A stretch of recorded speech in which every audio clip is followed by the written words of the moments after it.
The right-wing backlash over the Confederate flag. Let's play hardball.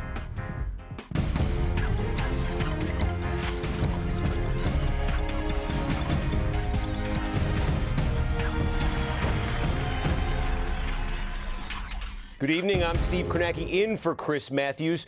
2 days after South Carolina Governor Nikki Haley called for her state to remove the Confederate flag from the grounds of the State House, another governor today, Robert Bentley of Alabama, ordered Confederate flags be taken down from his state's capital.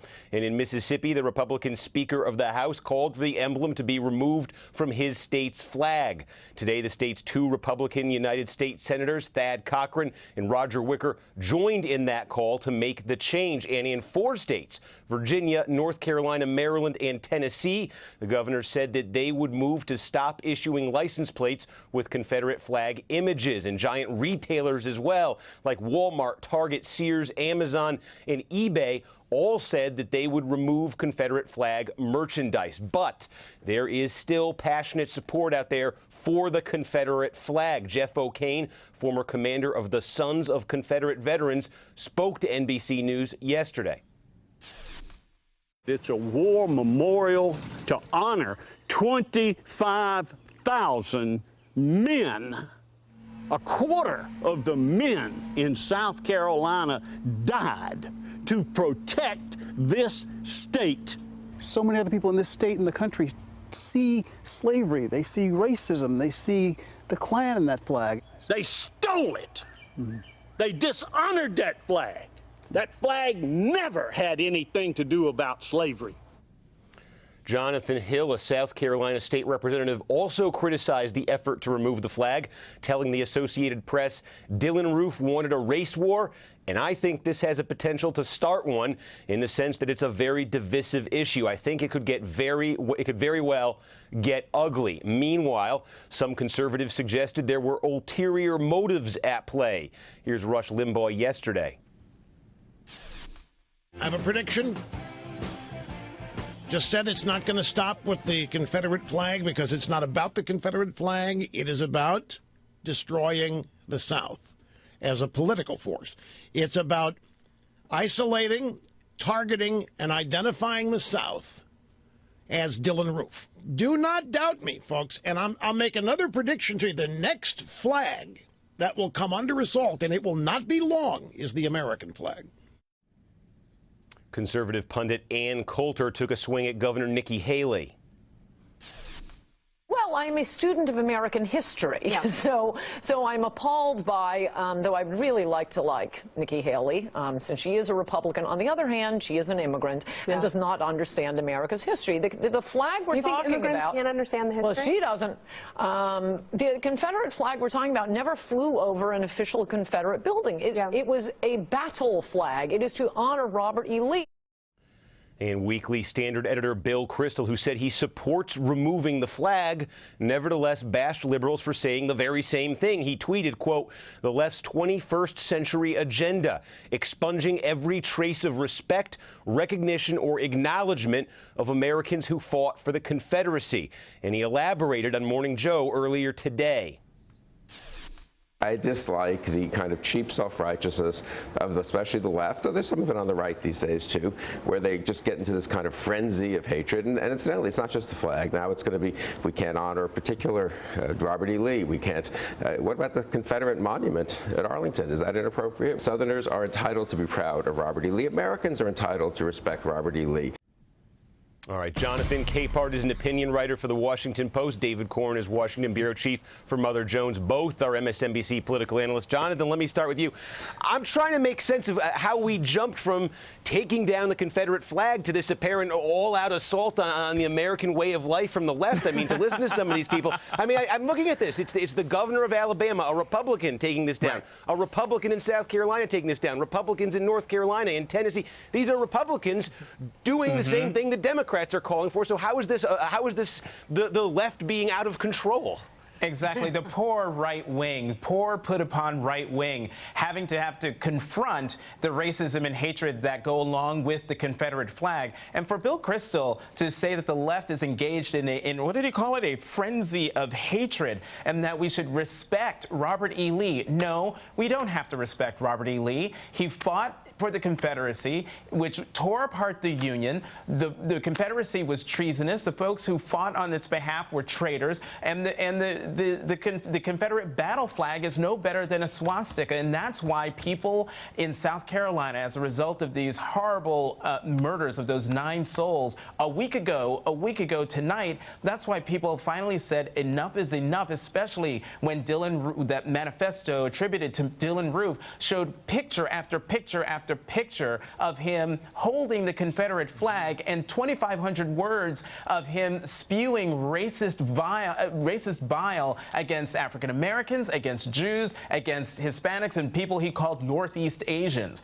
So I don't know what Bill Kristol's talking about. I don't know what Rush Limbaugh is talking about. I don't know what Ann Coulter is talking about, or anyone else who has a problem with Americans standing up for America. Well, leave it to Bill Kristol to make the connection between the Civil War and Iraq. Here's Kristol making one big leap of logic about liberals.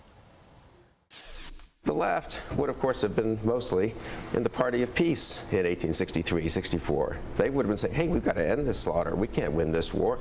It's very complicated. We're getting into a quagmire in the South. Sherman's killing a lot of civilians, which he certainly was. The left doesn't want to fight actual dictators today. They don't want to do anything about slavery in Iraq today, but it's very easy to beat up on dead Confederates. David Corn, I'm really trying to figure this out. Where does this instinct to feel this aggrieved emotion coming from when, again, Bill Kristol is there saying in one breath, I want the flag to come down too. So the flag's coming down, and then instead of saying good, he's bemoaning that the left would have been saying don't fight the Civil War. Can I have 2 minutes just to laugh, Steve? Because I think that's a proper response to what Bill Kristol, who got everything possibly wrong about the Iraq War that you could get wrong, and now he's lecturing the left on the history lesson. Actually, it was liberals and the left of the day, the abolitionists, who fought against slavery, and it was the Republican Party's leader, Abraham Lincoln, who fought against the South. His flag was the American flag. The rebel flag was a flag of treason against the great Republican president, maybe the greatest Republican president ever. And so this gets so convoluted and so contorted. We have what is not a frenzy of hatred. We have a frenzy of bipartisanship with Republicans and conservatives, Roger Wicker, the senator from Mississippi, and liberals and Democrats and African-American leaders all coming together to say, after this tragedy, we have, it's not a solution, it's not gun control, but we have a communal response. We can work on one part of this together. So this isn't a frenzy of hate or anything else. It's a frenzy of coming together, yet Bill Kristol can't get on that train, and Coulter can't get on that train because they see it as a win for liberals and for people who don't like racism. Again, the piece of it that I struggle with, though, is he can't get on board with it, yet he does say he wants it to happen. He says he wants the flag to come down, but then he still has this incredible problem with, apparently, with the fact. It's complicated. It's complicated. It is complicated. Right? Well, now, more interesting reactions here, too. How about this from former Virginia Senator Jim Webb? He is one of the few Democrats not to explicitly call for the flag to come down. Webb wrote on Facebook, this is an emotional time, and we all need to think through these issues with a care that recognizes the need for change, but also respects the complicated history of the Civil War. The Confederate battle flag has wrongly been used for racist and other purposes in recent decades.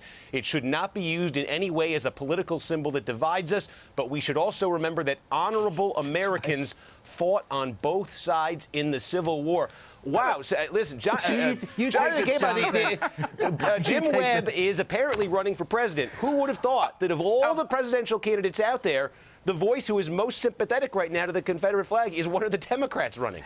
Yeah, and if he thinks he's going to get the nomination after a statement like that, given the Obama coalition, such as it is, which needs to come out and vote for the Democratic nominee if they're going to beat the Republican in 2016, good luck. Well, so who is he talking to there? Who's he talking to? You know, I'm not sure who he's talking to. Maybe Rush Limbaugh, maybe Ann Coulter, maybe Bill Kristol. But the idea that, people fought honorably on both sides of this issue, and that we have to respect the folks who fought on the side of the Confederacy? No, we do not. I have to repeat myself. We do not. Treasonous traitors who tore apart the Union. Well, this Sorry. He said that the flag, the Confederate flag, is not a divisive symbol. Actually, it was a divisive symbol. Yeah. It was a flag for people who wanted to, as Jonathan says, tear this country apart, and who were treasonous, who wanted Abraham Lincoln, cheered Abraham Lincoln's death. So it came about through division. It's not a sign of unity.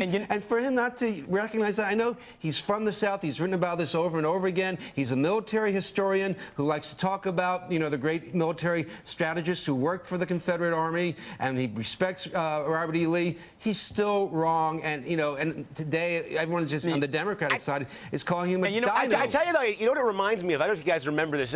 10, 12 years ago, when Howard Dean was running for president, Howard Dean had a comment at one point in that campaign where he said, "I want to be the candidate of guys with Confederate flags." And what he was talking about was this old idea the Democratic Party used to have the South, and for so long the Democratic Party struggled with this idea of how can we win back white Southerners, the ones who were there for us, for generations. And Howard Dean was speaking to that then.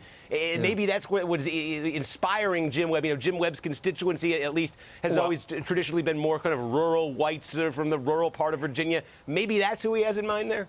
I don't know, Steve, but Gene Robinson, our colleague Gene Robinson, made a very good point on Meet the Press on Sunday, and he said, remember, the Confederate battle flag didn't go up over the state capitol in South Carolina, not in 1865 or 1866, but in the 1960s, as what Gene said was, quote, a big middle finger from South Carolina to the federal government, which was trying to make it desegregate and be more equal. So if that's what Jim Webb is trying to defend, well, more power to him getting the Democratic nomination for president. And if he does somehow get it, good luck becoming president of the United States. So where is this, David Corn? Where is this going from here? I mean, on the one hand, we do have quite a few Republican leaders, governors, major Republican figures. I saw the son of Strom Thurmond, of all people, coming out and saying he wants the flag down, calling it a symbol of racism and bigotry. So on the one hand, there's movement here on the right side of the political spectrum that has not been there for decades, for generations on this issue. On the other side,